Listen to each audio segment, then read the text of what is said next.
The year was 2025 in the month of July. A sudden and very serious fight began on the border between Thailand and Cambodia. This was not a small argument, it quickly turned deadly. Soldiers from both countries fought. Sadly, many innocent civilians who lived near the border also lost their lives. Homes were damaged, and families had to leave their villages to find safety from the violence. Because of this terrible situation, Thailand made a very important decision. It announced that its entire border with Cambodia would be completely closed.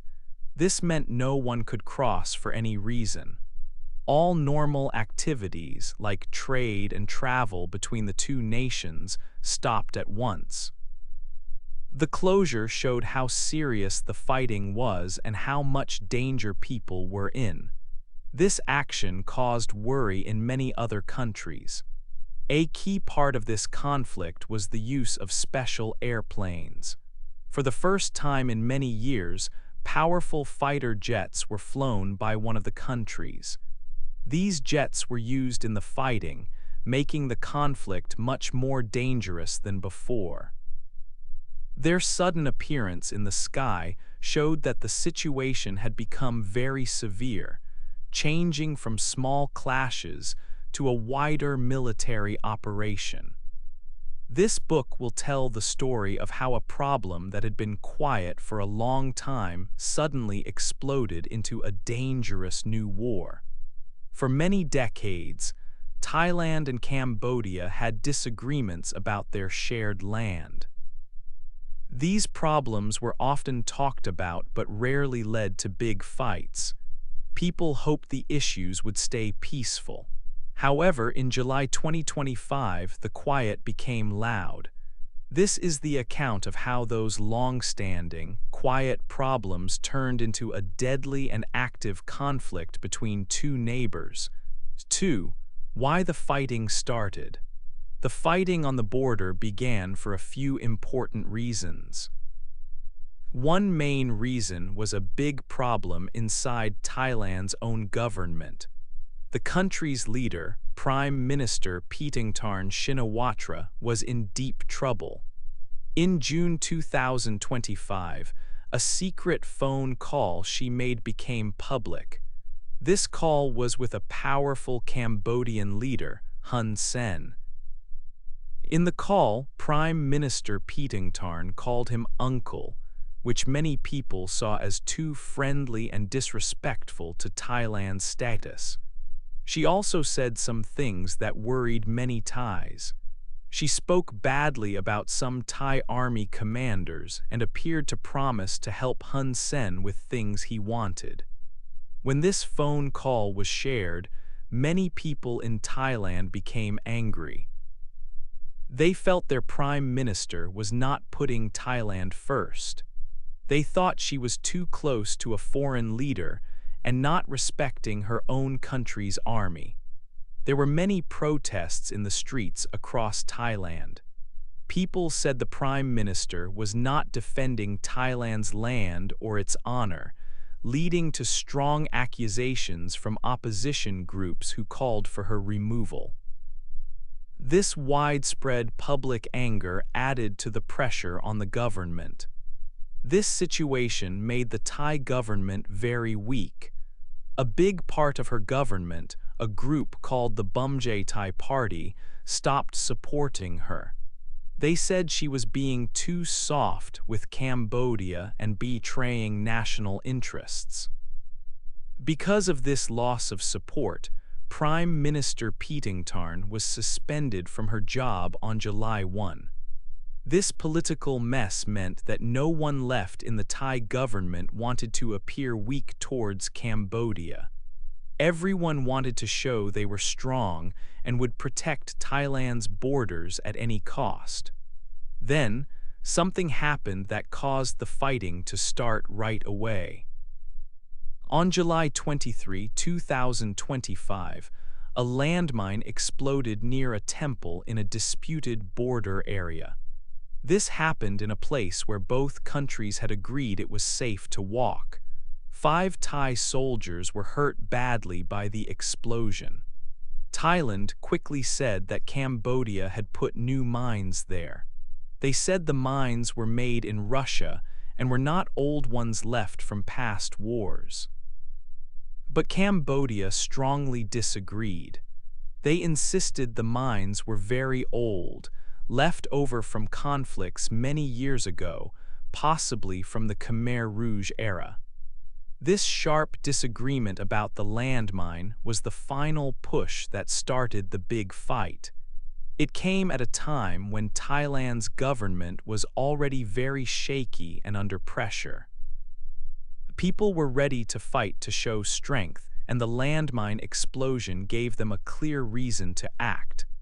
This single event turned a long-standing, quiet problem into a dangerous war. 3. A long history of problems. The problems between Thailand and Cambodia are not new. They have a very long history, going back hundreds of years. For centuries, these two nations have been rivals. This rivalry began with big changes in Southeast Asia many hundreds of years ago. First, there was the powerful Khmer Empire. From the 9th century to the 15th century, this empire was very strong. It controlled a large area, including parts of what is now Thailand, Cambodia, Laos, and southern Vietnam. The Khmer rulers built many famous and beautiful temples like those at Angkor. These magnificent structures show how rich and powerful the Khmer Empire was during its time. They are still a great source of pride for Cambodia today. But then, the Khmer Empire started to become weak. This happened in the 13th and 14th centuries. At the same time, new Thai kingdoms started to grow stronger.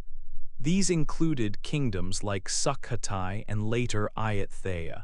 The balance of power in the region began to shift. As the Khmer Empire lost its strength, the Thai kingdoms grew in influence and size. A very important event happened in the year 1431.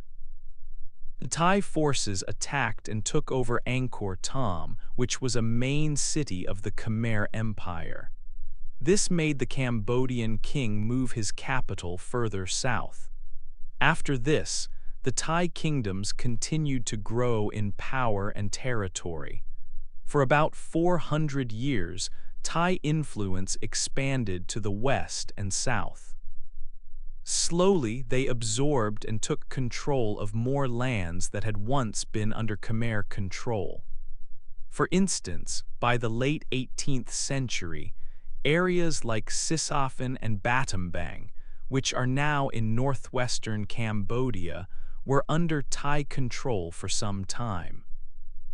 The region around the famous Pre-Vihir temple also saw its ownership change many times during this period, as Thai power expanded and Cambodian power became smaller. Because of this long history of changing power, moving borders and shifting control over lands, deep disagreements were created between the two peoples. The lines on maps today are not just lines. They represent centuries of history, competition, and conflict. The lands that changed hands many times created lasting questions about who truly owned them based on historical claims. Both countries remember this long past differently.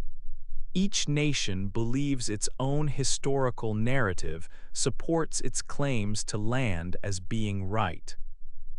For Thailand, it was a natural expansion of its kingdoms. For Cambodia, it was a loss of their ancestral lands. This long and complicated past of old kingdoms, changing power, and moving borders is a main reason why problems still exist between Thailand and Cambodia today. This deep historical root makes it very difficult to solve present-day disagreements peacefully.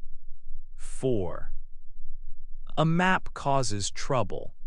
In the late 1800s, France started to take control of Cambodia. This was a big change for the region.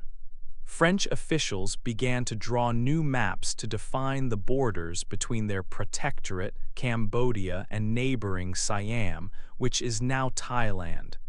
One of these important maps was made in 1907. This new map drew a line that put the famous Pre-Vihir temple on the Cambodian side of the border. This temple was very old and important to both countries. Before this map, the border near the temple was supposed to follow the natural watershed line of the Dangrek Mountains. If it had followed this line, much of the temple would have been in Thailand. But the 1907 map did not follow this natural line exactly. At that time, Thailand did not officially say no to this new map. Thai officials were part of the border drawing process but did not make a clear protest against the map. They did not conduct their own survey or formally object. This lack of clear objection at the time became very important many years later. In 1962, a major decision was made about the temple. An international court, the International Court of Justice, looked at the border dispute between Thailand and Cambodia. The court used the 1907 French map as a main piece of evidence. The court decided that because Thailand had not officially objected to the map for many decades, they had accepted it. Based on this, the court ruled that Pre-Vihir temple belonged to Cambodia. This ruling was a big moment for both nations. For Cambodia, it confirmed their ownership of the ancient temple. For Thailand, it was a decision that many people did not agree with. Even today, this ruling from 1962 makes many Thais unhappy. They believe the temple should be part of Thailand based on history and culture. The map drawn long ago and the court's decision continued to cause problems and strong feelings between the two countries.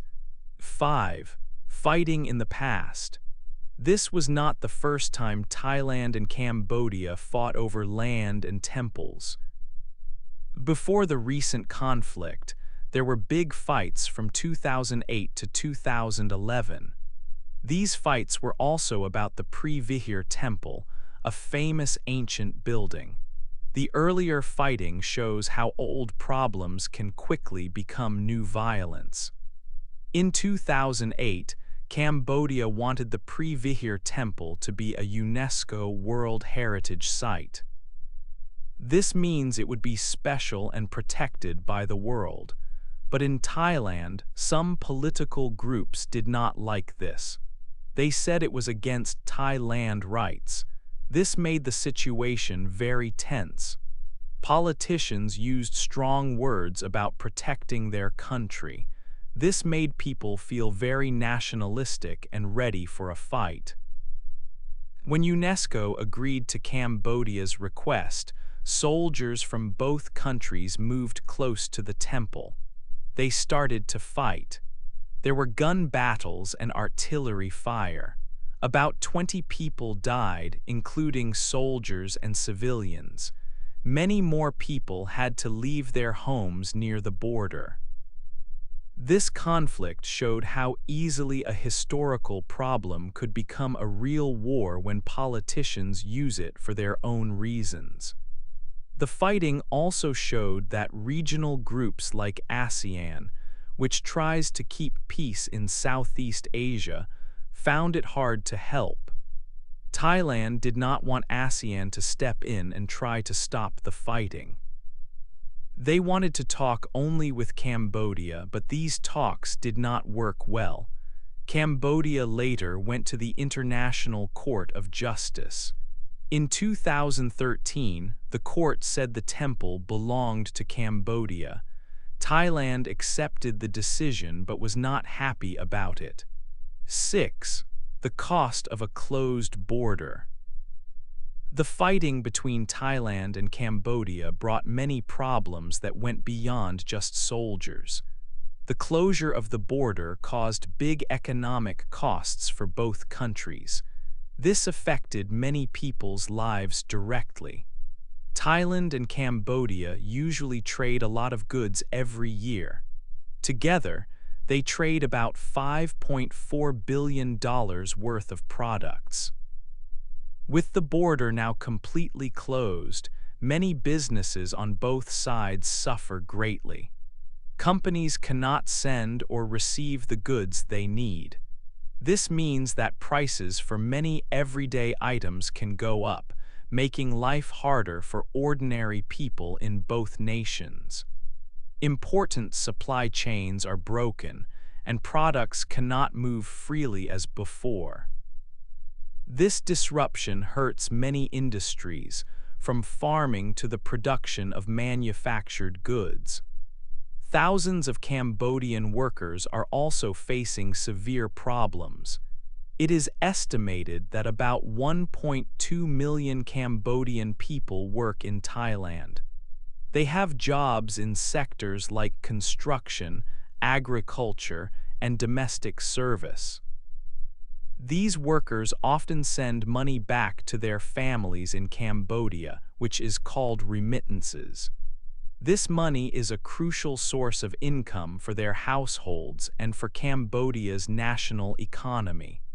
With the border closed, these workers are uncertain about their jobs, their legal status, and if they can return home safely. Many are effectively stuck between two countries in conflict. Tourism is another area that is badly hit by the border closure. Many people from around the world travel to see the ancient temples in the border areas and beyond. These temples, like those connected to the Angkor historical sites, are very old and beautiful. They are not just national symbols, but also part of a shared history and heritage for the region. However, with the ongoing fighting and the border closed, far fewer tourists can visit these important cultural sites. This results in less money for local people who work in the tourism sector, such as hotel staff, tour guides, and small shop owners. The conflict puts a significant risk on this vital industry, affecting millions of livelihoods. Business leaders in both countries are very worried about these economic impacts. Important organizations like the Thailand Cambodia Business Council have strongly asked for peace and a quick return to talks. They understand that continued fighting hurts the economies of both nations and all the people who depend on cross-border trade. The cost of a closed border is high for everyone involved, not just those in uniform on the front lines. It affects daily life, jobs, and the future prosperity of countless families. 7. What other countries think. The fight between Thailand and Cambodia was important for many countries. One important group watching was ASEAN. ASEAN stands for the Association of Southeast Asian Nations. Both Thailand and Cambodia are members of ASEAN. ASEAN's main goal is to keep peace and work together in Southeast Asia. However, this conflict was a big test for ASEAN. ASEAN has a rule of not getting involved in the internal problems of its members. Also, to make decisions, all member countries must agree. This makes it hard for ASEAN to help when two of its members are fighting. In the past, ASEAN found it difficult to stop fighting over the Pre-Vihir Temple from 2008 to 2011. This new fight showed ASEAN's weaknesses again. Malaysia's Prime Minister, Anwar Ibrahim, was the leader of ASEAN at this time. He asked both Thailand and Cambodia to stop fighting. He told them to find a peaceful way to solve their problems, but ASEAN does not have strong ways to make countries follow its requests. If ASEAN cannot help, people might think it is not important for peace in the region. The conflict also involved bigger countries outside of Southeast Asia. The United States is a strong friend of Thailand. They have close military ties. For example, Thailand uses F-16 fighter jets, which are from the United States. This means the United States has an interest in what happens to Thailand. On the other side, China has become a close friend to Cambodia. China has invested a lot of money in Cambodia. They have helped build roads and other big projects. Cambodia relies on China for many things. This means China also cares about Cambodia's situation. Because the United States supports Thailand and China supports Cambodia, the situation became more difficult. It was not just a fight between two small countries. It also showed a bigger competition between the United States and China for influence in Asia. If the fight got bigger, it could make the whole region unstable. However, both the United States and China did not want the conflict to grow. They both wanted peace and stability in Southeast Asia. This region is important for trade and for their own power. So they were watching closely, hoping for the fighting to stop. Their presence added another layer of importance to the conflict. 8. Finding a way to peace. The crisis between Thailand and Cambodia has brought much sadness. It comes from old politics, strong national feelings, and long-standing disagreements. To find peace, the first step is for both sides to agree to stop the fighting. This means no more shooting or artillery fire, which has hurt many people, including civilians. After the shooting stops, both countries must begin to talk. These talks are key to finding a lasting solution for the border problem. Neutral help, like mediators from the regional group ASEAN or the United Nations, could be very important. These helpers can set up a space for fair talks. They can discuss how to make border lines clear. This process might include experts looking at old maps and land features to find a good path forward. It is also vital to help the people living near the border, ensuring their safety and access to food and other needs. The two nations share a rich history and many ancient temples. These temples are a part of both countries' heritage. They should be a reason for common pride, not for conflict. Imagine if these temples could be managed together, bringing people from both sides closer. Economic reasons also point to peace. Both countries trade a lot, and many Cambodian workers are in Thailand. A closed border hurts businesses and families. This clear cost shows that fighting is not helpful for anyone. Leaders must work to calm the strong national feelings that make solving problems harder. People on both sides are connected through work, business, and family. These ties show that working together is possible. By choosing cooperation, Thailand and Cambodia can build a stronger future. This means more trade, more tourism, and better lives for all citizens. It is about learning from past problems to create a future where both nations can grow side by side. What do you believe is the most important step for Thailand and Cambodia to find lasting peace? Hey there! Just a second before you go. If you learned something new today, please give this video a like, write your thoughts in the comments, and subscribe to the channel. It only takes a second, and it really, really helps to create even better English videos for you. Your support means the world. Thank you.